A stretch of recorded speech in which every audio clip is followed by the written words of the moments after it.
18 raisons pour lesquelles vous arrivez dans les spams de vos prospects quand vous leur envoyez un email. Dans cette vidéo, on va voir étape par étape ces 18 raisons, on va voir quel est le problème et on va voir comment le solutionner. Vous allez voir, à la fin de cette vidéo, vous n'arriverez plus jamais dans les spams de vos prospects. Moi, c'est Louis, je suis professeur sur Shopify et si jamais cette vidéo vous intéresse, ce qui est le cas si vous avez une boutique Shopify, je vous invite vivement à vous abonner à cette chaîne. Et si vous voulez aller plus loin avec moi et travailler en collaboration pour qu'on travaille sur votre activité, vous pouvez réserver un rendez-vous avec moi directement dans la description. C'est parti, on se lance dans le vif du sujet. Alors, petit point juste avant qu'on commence, on va voir ensuite les 18 raisons, mais rapidement, pourquoi est-ce que c'est grave d'arriver dans les spams? Dites-vous que 45% des emails mondiaux sont considérés comme du spam. C'est vraiment énormissime, 45%. Donc finir dans les spams, c'est beaucoup plus facile que vous ne pensez. Et parfois, il est possible que vous finissiez dans les spams pour une partie de votre audience seulement, pour une partie des gens auxquels vous envoyez des emails. Donc, c'est toujours important de se pencher dessus. La délivrabilité influence directement les ventes et l'engagement, forcément, puisque si vous avez un taux de délivrabilité, donc un nombre de mails envoyés qui est malheureusement important et qui finit dans les spams, bah forcément, ça peut avoir un énorme impact sur vos ventes. Finir dans les spams, ça baisse aussi drastiquement la confiance de vos prospects. On le sait tous, quand une marque finit dans les spams, tout de suite, on a l'impression que c'est une marque un peu shady, une marque où voilà, on a l'impression qu'il y a quelque chose qui a été mal fait, une marque un peu corrompue, on ne sait pas si le lien a été utilisé par une autre marque ou si jamais voilà, globalement, c'est toujours une mauvaise idée pour la réputation et pour la confiance. Donc, il faut absolument régler ça. Maintenant, avant qu'on entame, encore une fois, on va répondre à une question, c'est pourquoi vous finissez dans les spams? Parce qu'en fait, c'est assez simple comme raison. La première raison, c'est qu'en fait, il y a des filtres anti-spam qui trient les emails qui entrent dans une boîte mail. Donc vous, votre but, ça va être que ces filtres, vous ne déclenchiez rien, vous ne cochiez aucune case négative pour eux, pour éviter évidemment que vous arriviez dans les spams. Et on va voir toutes les cases que ces filtres anti-spam ont et comment faire pour évidemment ne pas être repéré par eux. Sur quoi se basent les filtres anti-spam? Premièrement, la réputation de l'expéditeur. Plus vous allez envoyer des mails qui seront ouverts et lus, plus vous aurez de chances de ne pas finir dans les spams. Le contenu de l'email, bien entendu, ce que vous allez y dire, la configuration technique sur laquelle on va passer ensemble, les engagements de manière générale des utilisateurs, est-ce qu'ils répondent, est-ce qu'ils lisent, etc. Fréquence et volume d'envoi, évidemment, vous ne devez pas harceler les gens, etc. Vous avez compris l'idée, c'est globalement des tas de choses en rapport avec juste le fait de bien traiter votre audience, les gens qui reçoivent vos mails.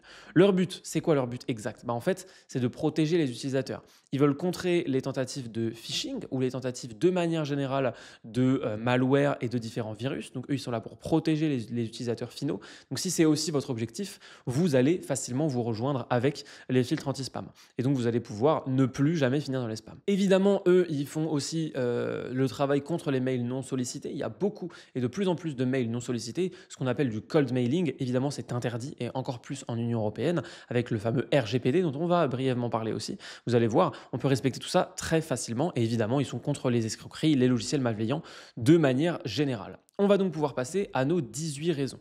Quelles sont les erreurs les plus courantes et comment les éviter?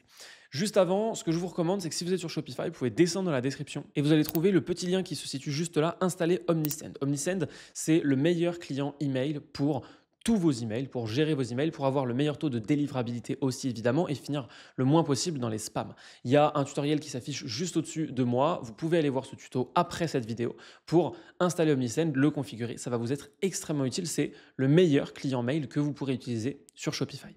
Donc, quelles sont les 18 raisons? Ces 18 raisons, elles se trouvent juste là et on va les voir une par une ainsi que au fur et à mesure des tutoriels dans Omnisend. Une fois que vous aurez installé Omnisend, vous serez là et on va voir exactement les 18 raisons pour que vous ne finissiez plus jamais dans les spams, quoi qu'il arrive. Alors, première raison, ne pas avoir obtenu la permission d'envoyer des emails. Ça, c'est une des raisons les plus courantes. Le problème, c'est que envoyer des messages à des personnes qui n'ont pas explicitement consenti à recevoir vos emails, c'est une des principales raisons de se faire bloquer ou d'atterrir en spam.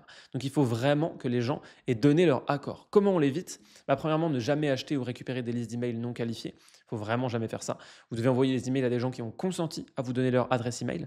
Et évidemment, nous sommes en Union européenne et nous devons donc utiliser un formulaire d'inscription clair de double opt-in. Je vais donc vous montrer comment on fait ça, c'est extrêmement simple. On va se rendre donc sur Omnisend et le but c'est que ça valide que les gens veulent recevoir vos emails. Ça veut dire qu'ils vont pouvoir valider, c'est obligatoire en Union européenne encore une fois, ils vont valider, ils vont dire oui, je suis d'accord pour recevoir ces emails-là. Et ça va faire que vous tomberez beaucoup moins dans les spams parce que ça ajoute un petit tag tout simplement dans vos emails.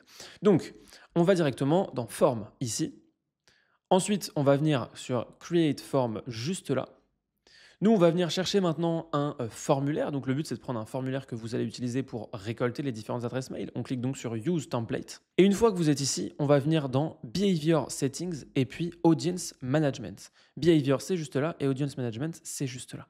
Et là, vous voyez, quand on clique sur Enable Double Opt-in, il y a un petit bouton qui apparaît qui est indispensable. Ok, on va cliquer dessus et là, vous allez pouvoir tout rentrer. Donc, veuillez confirmer votre inscription. Et ensuite, vous pouvez tout compléter. Donc, sender's name, donc là, moi, en l'occurrence, c'est Léa de Mayferjus.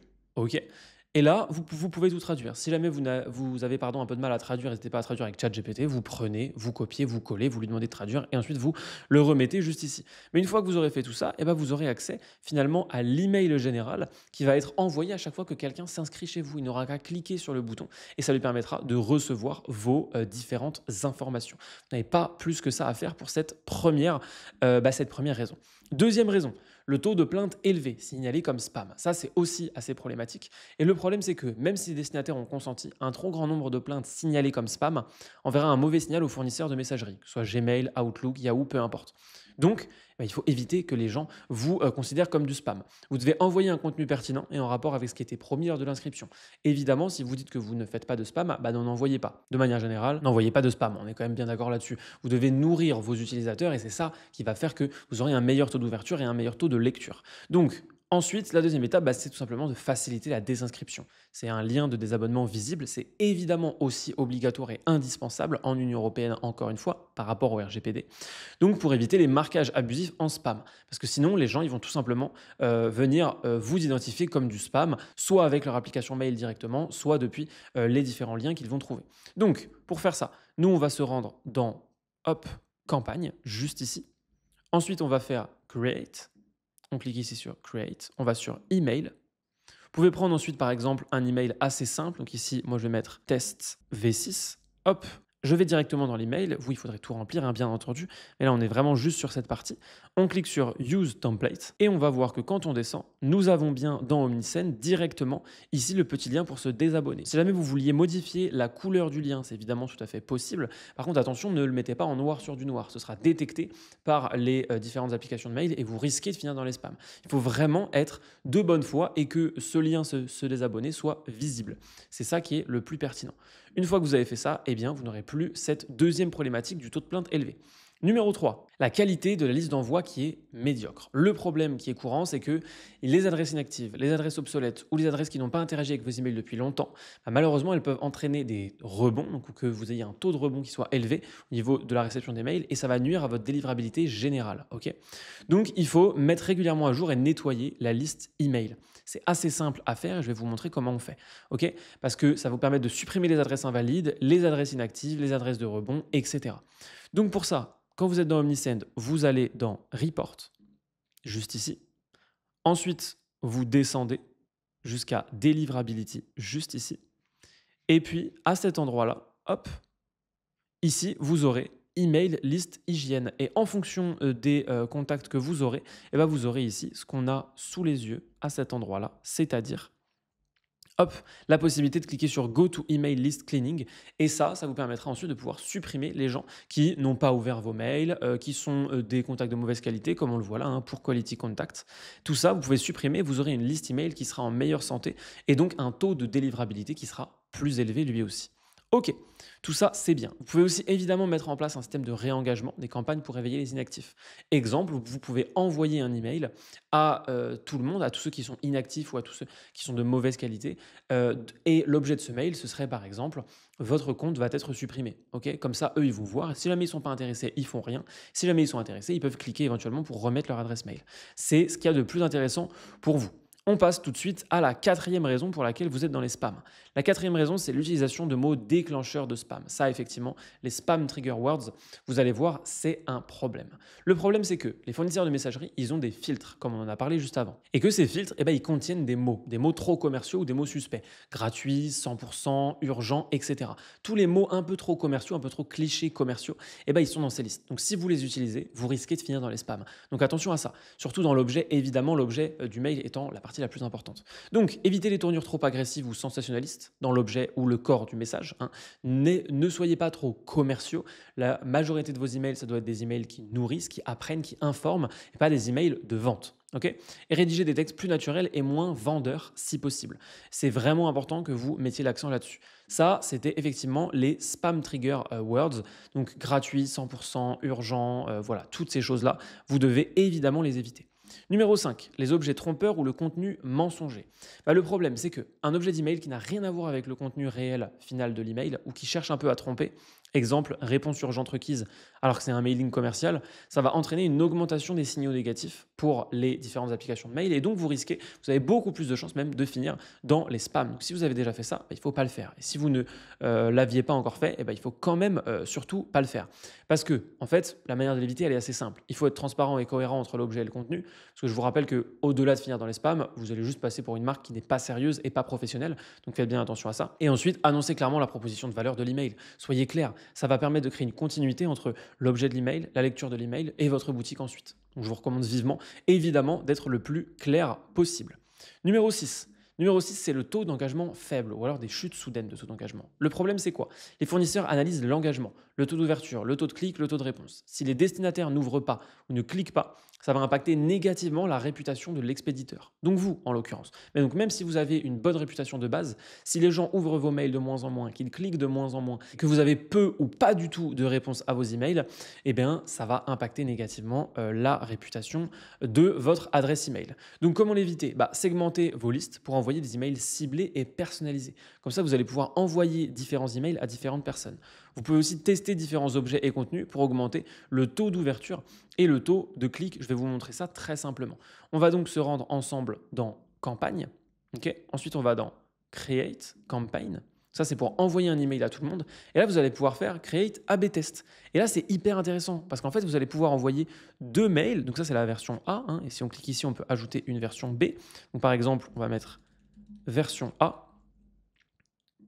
Et ensuite, regardez, on peut envoyer un deuxième email qui serait différent. Et donc, ça va être envoyé à deux portions, 2 segments différents de vos inscrits, tout simplement. Et ça, c'est hyper intéressant. Ça vous permet de tester, ça vous permet d'augmenter votre taux d'ouverture quand vous avez 2 idées différentes d'objets d'email. Et surtout, ça vous permet de voir à quoi les gens sont le plus réceptifs. Et ça, c'est hyper intéressant parce que ça vous permet donc d'optimiser, encore une fois, votre taux d'engagement. Numéro 7. Absence ou mauvaise configuration des protocoles d'authentification. Alors ça fait peur à plein de monde, mais je vais vous rassurer tout de suite, c'est extrêmement simple. SPF, DKIM et des marques, qu'est-ce que c'est? Les fournisseurs de messagerie vérifient l'authenticité de l'expéditeur, le fait que ce soit un expéditeur de confiance. Et pour ça, ils utilisent 3 protocoles. SPF, DKIM et des marques. Si jamais ils sont mal configurés, il y a un risque élevé de voir vos emails bloqués ou mis en spam. Alors me demanderez-vous comment on fait pour les configurer? En fait, c'est assez simple. C'est pas si compliqué que ça. Comment l'éviter? C'est évidemment configurer correctement SPF, DKIM et des marques. Et en fait, il vous suffit, dans la majorité des clients mail, et avec Omnisend, c'est encore plus simple, d'aller voir leur documentation et de la suivre pas à pas. Si on l'ouvre ensemble, vous allez comprendre immédiatement qu'en fait, c'est plutôt très très simple. Vous avez juste 2-3 petites choses à ajouter. Vous n'avez même pas besoin de tout lire. Il vous suffit donc d'aller dans Domain Email. Ensuite, de cliquer sur Add Sender Domain, vous ajoutez votre nom de domaine et ensuite, une fois que c'est fait, il vous suffit d'ajouter tout ce qu'on a là sous les yeux. Donc, vous cliquez sur Ajouter, ensuite TXT, ensuite le nom qui est donné par Omnisend et ensuite cette valeur-là. Et c'est aussi simple que ça. Regardez, des marques, DKIM, SPF, vous n'avez rien d'autre à faire. Ce n'est pas beaucoup plus compliqué que ça. Ensuite, ce sera vérifié et ensuite, vous n'aurez plus aucun problème à ce niveau-là. Donc, je vous recommande de suivre la documentation. Je mettrai le lien de la documentation Omnisend directement dans la description de cette vidéo pour que ce soit encore plus simple pour vous. Vous n'avez qu'à cliquer et suivre. Ensuite, numéro 8. Numéro 8, on va parler des adresses IP ou des domaines sur liste noire. Le problème, c'est que si votre domaine ou votre serveur d'envoi a déjà envoyé de gros volumes de spam, il peut se retrouver complètement blacklisté et parfois définitivement. Dans ce cas-là, vous n'avez pas grand-chose à faire. Ça va affecter sévèrement la délivrabilité. Donc, comment faire pour l'éviter? Il faut travailler avec un service d'email marketing réputé qui s'assure d'éviter les blacklists ou qui propose des IP dédiés. Ça, c'est évidemment le cas d'Omnisend. C'est le cas de beaucoup des clients mail connus, mais Omnisend ont spécifiquement bien travaillé là-dessus et ils vous proposent la majorité du temps de pouvoir travailler avec leur IP à eux, ce qui permet un meilleur taux de délivrabilité. Évidemment, si vous voulez vérifier votre réputation d'email, c'est assez simple. Vous pouvez aller sur mxtoolbox.com. hop, vous collez directement mxtoolbox.com. Ici, vous entrez votre nom de domaine, tout simplement, hein, et vous verrez la réputation de votre nom de domaine. Est-ce qu'elle est bonne? Est-ce qu'elle est mauvaise? Est-ce qu'il y a des problématiques? Voilà, en faisant ça, c'est assez simple. Vous aurez des informations toutes prêtes pour vous sur la qualité de votre adresse IP. Et évidemment, si jamais vous utilisez les adresses d'envoi, par exemple d'Omnisend ou autre, eh bien, vous n'aurez aucun problème à ce niveau-là. Regardez, hein, Sender's Email Address, Shared Omnisend Email. Ça vous permet d'utiliser l'adresse email d'Omnisend et l'IP d'Omnisend, donc d'avoir un meilleur taux de délivrabilité. Numéro 9. Trop d'images ou de formats déséquilibrés de texte visuel. Le problème, c'est quoi? Les emails contenant beaucoup plus d'images que de texte ou qui n'ont quasiment aucun texte peuvent être considérés comme suspects par les filtres anti-spam. Et on en voit malheureusement de plus en plus. Donc ça, vous devez absolument l'éviter. Il va falloir trouver un équilibre entre visuel et texte. Il va falloir utiliser du texte alternatif pour les images. Donc quand vous mettez une image, il faut absolument décrire la balise alt. Il faut écrire à quoi correspond cette image. Vous pouvez mettre une légende en dessous aussi, par exemple. Et ne pas envoyer uniquement une grande image en plein écran. Ça, on voit ça beaucoup trop. Ça ne va vraiment pas du tout. Vous devez mettre du texte en markdown, du texte en vraiment écrit sous forme de texte. Parce que si vous commencez à mettre des images absolument partout, tout le temps, et où il y a uniquement des images en plein écran, dans votre mail, vous allez finir dans les spams assez rapidement. Et c'est pas parce que les grosses marques peuvent se le permettre que vous pouvez vous le permettre aussi. Les très grosses marques, Zara et compagnie, ils ont déjà des avantages vis-à-vis de l'autorité de leur domaine, donc ils peuvent se permettre des choses que vous ne pouvez pas vous permettre. Numéro 10, on est bientôt à la fin. Liens ou pièces jointes douteuses. Évidemment, hein, ça je vais passer rapidement dessus, mais les liens qui renvoient vers des sites peu fiables ou des pièces jointes exotiques, hein, donc .exe, .zip, etc., ça va déclencher des alertes de sécurité. Globalement, je ne vous recommande pas du tout de mettre des pièces jointes dans vos emails quand vous faites des emails à votre audience ou aux gens qui sont inscrits chez vous. Comment l'éviter? Vérifier la fiabilité des URL que vous mettez dans vos emails, évidemment, et éviter de raccourcir des liens de manière systématique. Certains raccourcisseurs sont d'ailleurs bannis, donc utilisez les plus connus. Limitez l'envoi de pièces jointes, surtout dans les formats considérés à risque. Je vous recommande vraiment de ne pas envoyer de pièces jointes tout court. Ce sera bien mieux pour votre délivrabilité. Numéro 11. Non-respect du RGPD ou d'autres législations anti-spam. Effectivement, en Europe et dans de nombreux pays, il est obligatoire de respecter la réglementation. Okay, mention de l'expéditeur, possibilité de désabonnement, etc. Alors, je vous rassure, inclure les mentions légales requises et un lien de désabonnement clair, c'est obligatoire. Et évidemment, Omnisend le fait déjà pour vous. Comme on l'a vu tout à l'heure, le lien de désabonnement, il y est déjà. L'adresse de votre entreprise, elle y est déjà. D'ailleurs, si jamais vous voulez obtenir une adresse de domiciliation pour que votre adresse personnelle ne soit pas affichée publiquement dans tous vos emails, vous pouvez aller voir la vidéo qui s'affiche juste ici, ça va beaucoup vous aider. Mais vous voyez l'idée, c'est indispensable de bien faire tout ça. Donc, il faut utiliser un client mail qui va respecter tout ça. Et c'est le cas d'Omnisend, donc n'hésitez pas à les utiliser. Numéro 12, envoyer trop de messages en même temps, des pics soudains de volume. Ça pose un gros problème. Lequel? Un pic massif d'envoi d'emails inhabituel va être perçu comme une attaque ou du spam par certains fournisseurs. Donc vous ne devez surtout pas faire ça. Vous devez être régulier. Échelonnez les envois si vous devez envoyer un énorme volume d'un coup alors que vous le faites assez peu souvent. Et globalement, soyez régulier dans vos envois. Envoyez des emails de manière fréquente. N'envoyez pas que des emails au moment où vous vendez quelque chose, où vous avez un nouveau produit qui sort, où vous avez des promotions, des soldes, etc. Non, envoyez des emails un peu tout le temps. Et la majorité de vos emails doivent être des emails informatifs, des emails qui donnent envie d'aller lire un article de blog ou voir un de vos posts sur les réseaux ou juste qui donnent une information, qui explique quelque chose vis-à-vis de votre thématique. C'est tout. Ça, c'est la majorité des emails que vous devez envoyer, de l'ordre de 80%. Et le reste, ça peut évidemment être des emails commerciaux. Ok, numéro 12, c'est fait. Numéro 13. Numéro 13, c'est le manque de personnalisation. Ça, effectivement, ça pose problème dans beaucoup de cas. Les emails génériques envoyés en masse sans personnalisation risquent de recevoir beaucoup moins d'engagement et plus de signalements négatifs. Vous devez donc faire très attention à ça. Parce qu'en fait, les gens ils vont juste se dire 12 heures ce mail, il n'y a aucune raison que je le reçoive, ça ne me parle pas. Donc, une des possibilités, c'est d'utiliser des champs de personnalisation. Et ça, on va voir comment le faire, mais par exemple, une des meilleures manières, c'est d'ajouter directement dans le mail le prénom de la personne. Pour faire ça, vous allez donc vous rendre dans Forme, encore une fois, et quand vous allez créer votre forme, par exemple, hop, on va faire Create Form, on va utiliser ce template-là, qui est le template de base que vous pouvez personnaliser, et bien vous allez tout simplement venir sur la gauche dans Input, et vous ajoutez juste ici. Hop, et voilà, Enter your first name. Et ensuite, vous pouvez ajouter ce que vous voulez et mettre ici, entrez votre prénom. Et voilà, grâce à ça, vous aurez le prénom à chaque fois des personnes qui s'inscrivent chez vous. Et ensuite, pour les utiliser, c'est extrêmement simple. Vous allez pouvoir aller dans Campaign. À chaque fois que vous allez sur un mail, vous serez donc dans le mail juste ici et vous allez pouvoir descendre à ce niveau-là sur Insert Personalization Tag. Et là, vous pouvez utiliser le tag First Name. Et donc ici, vous pouvez mettre le mot par défaut. Ça peut être juste, voilà, un petit espace pour que vous n'ayez rien de bizarre à ce niveau-là. Mais vous voyez, ça l'ajoute juste ici. Et ensuite, vous pouvez donc le modifier comme vous voulez. Et ça, c'est hyper intéressant. Vous augmentez la personnalisation. Au demeurant, au-delà de juste ne pas finir dans les spams, c'est aussi extrêmement intéressant pour vous pour avoir des emails plus engageants. Ok, numéro 14. Numéro 14, c'est la mauvaise réputation de l'expéditeur. Ça, évidemment, c'est un problème. Chaque domaine et IP possède un score de réputation qui est basé sur l'historique, taux de rebond, plainte, etc.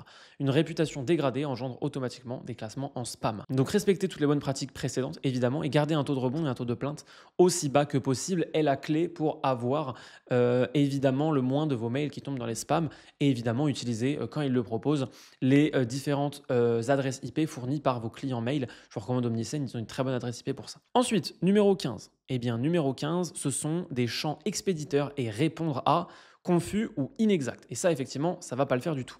L'adresse et le nom d'expéditeur doivent être clairs et crédibles. Donc une adresse mail no reply ou un nom un peu fantaisiste peut augmenter la méfiance et les filtrages. Et surtout, un nom qui est beaucoup trop éloigné du nom de domaine de l'URL que vous utilisez pour vos mails, ça ne va pas du tout non plus. Donc, il faut absolument que ce soit cohérent tout ça. Comment l'éviter? Utilisez un nom et une adresse émettrice professionnelle cohérent avec votre marque, c'est extrêmement important, et invitez les destinataires à répondre pour améliorer l'engagement. Encore une fois, on a déjà parlé d'engagement, mais c'est vraiment important de vous dire que vous devez avoir une cohérence maximale entre l'adresse émettrice, le nom qui est écrit et toutes les informations qui vont être en bas dans le footer. Remettez le nom de votre entreprise, etc. Ensuite, numéro 16. Le numéro 16, c'est la mauvaise gestion des désabonnements. La mauvaise gestion des désabonnements, quel est le problème? Si l'option de désabonnement est cachée, inactive ou trop compliquée, les destinataires frustrés auront tendance à signaler le message comme spam plutôt qu'à juste se désinscrire. Comment l'éviter? Proposer un lien de désinscription clair et facile d'accès, c'est ce qu'on a vu au début de cette vidéo. Mettre à jour votre liste rapidement après un désabonnement, effectivement. N'hésitez pas à aller nettoyer votre liste fréquemment, on l'a vu aussi déjà.